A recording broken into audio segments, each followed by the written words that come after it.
Alone. You never have thought of the concept alone before, but as you are in bed, unable to sleep, your mind starts to wander. You think about what you did or what you're going to do tomorrow. Then you start to think about darker subjects, subjects you wish you had never thought of. You wonder if you are the only one in your house awake at this hour. You wonder if you are the only one awake in your room. Right there, you hear small and subtle creaks in your kitchen. Right away, you pass it off as the wind. But then you hear it again. This time, you know it can't be. I mean, just a second ago, there was no wind but a breeze. Maybe you're imagining it. Yeah, it has to be that. I mean, no one else is awake and you're certain you locked the door. Minutes seem like hours and you hear the creak again. But this time, it seems closer. How could it? Your imagination and mind are playing tricks. I mean, you live in a good neighborhood. There's never any crime here. Your thoughts are cut off mid-sentence as you hear the noise which seems to be just out your door. Without hesitation, you throw your heavy comforter over your head to protect you. You're breaking out in a cold sweat, thinking over and over again, there's nothing here. Then, you hear the small, somewhat non-existent creak of your door. The sound rips through your mind for what seems like hours. You want to check, but if you do, you can meet face to face with someone or something. So, you just shut your eyes as tight as you can, trying as hard as you can to just go to sleep. Just leave this nightmare. Hours go by without a single noise. Your heartbeat is slowing and down. You start to think how stupid you were to think something was there. As you lift your covers off, you freeze and just hear one last thing. You shouldn't be up.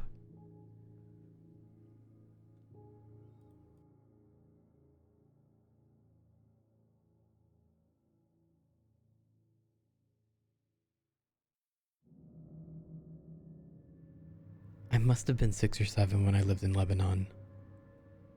The country was ravaged by war at the time, and murders were common and frequent.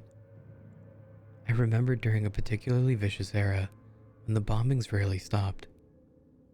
I would stay at home sitting in front of my television, watching a very, very strange show. It was a kids' show that lasted 30 minutes and contained strange and sinister images.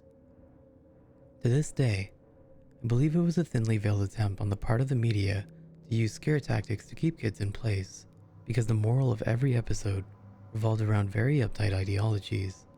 Stuff like, bad kids stay up late, bad kids have their hands under the covers when they sleep, and bad kids steal food from the fridge at night. It was very weird and in Arabic to top it off. I didn't understand much of it, but for the most part, the images were very graphic and comprehensive. The thing that stuck with me the most, however, was the closing scene.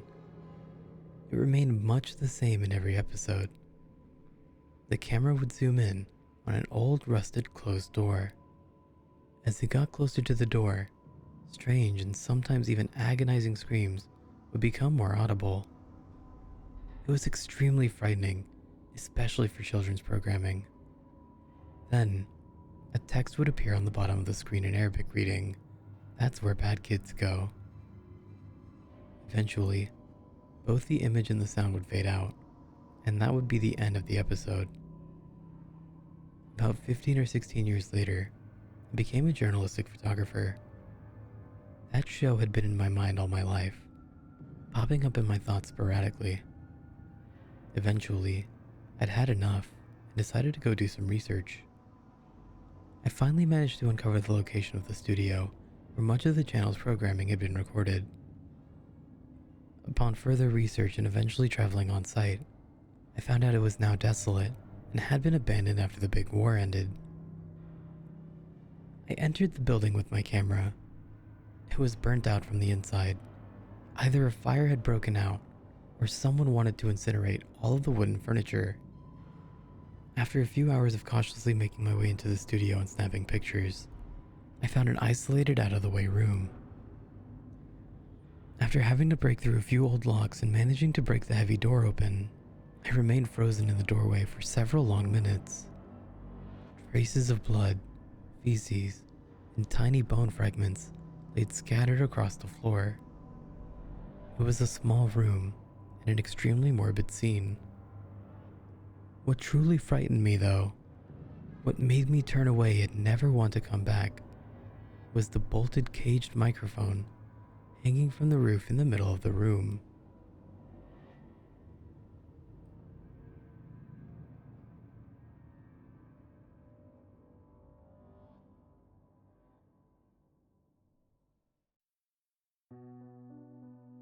I remember when you were just a little girl. Your mother and I tried our best to give you a home where you couldn't get hurt, since we lived in a bit of a shady part of town. When you were just a toddler, you would always follow me around the house with that cute little smile of yours, showing me that you still loved me, even after what I had done to the family. Maybe you didn't know that I divorced your mother and took custody of you because of your undeveloped brain. No, a child naturally loves his or her mother more, right? Anyways, remember that time at Jack's 10th birthday, when you accidentally tripped and fell face first into the large cake? You were so embarrassed and you felt so sorry, but everyone was laughing. Not at you, but with you. I washed your face off, but then you started crying. You asked me why you were such a mess up. I told you that you were just 9 and still making some mistakes, but mistakes help make you a good person. You countered my question almost instantly with another. How does falling into a cake make me a better person? We both snickered and moved on, but you asking me why you thought you were a mess up surprised me, but I let it go. Do you remember visiting your uncle for the first time and seeing your slightly older cousins? You were so shy in front of them, it was actually adorable. They saw you by a tree in the front yard and tried to get you to play, but you just hid behind it. It looked like you were about to cry. I'll tell you, it took ages for you to break out of your shell and play with them, but it was worth it. You formed a bond with your cousins and no one else could break it. I guess that's the thing about you. The way your personality is built, you're shy and lonely, so when you get a friend, you naturally form a strong bond with him or her. Hey, you formed a strong bond with me too, even though I was just your father. With the ways I acted and talked, it felt like I was just a stranger. Yet, you know when someone says, a man changes when he becomes a father. I realized when you were born that I couldn't hurt you. But that makes this even more difficult. The man clenches the handle of his already loaded .44 Magnum. He stands on the other end of a closed door, left hand on the knob, and ready to burst in. I can't say you're not my daughter anymore. I know you are somewhere deep inside that monstrous shell. The man's eyes begin to drip salty liquid as he clenches the doorknob. I need to end your suffering, sweetie. Just one shot to the head and it'll be over. It'll be quick. Soft grunts and snarls come from the other end of the door where the man stands. I love you, sweetie. He quickly twists the knob and throws the door open, seeing his bloodied and disfigured daughter on the bed, eating a rotten corpse. It only took one shot.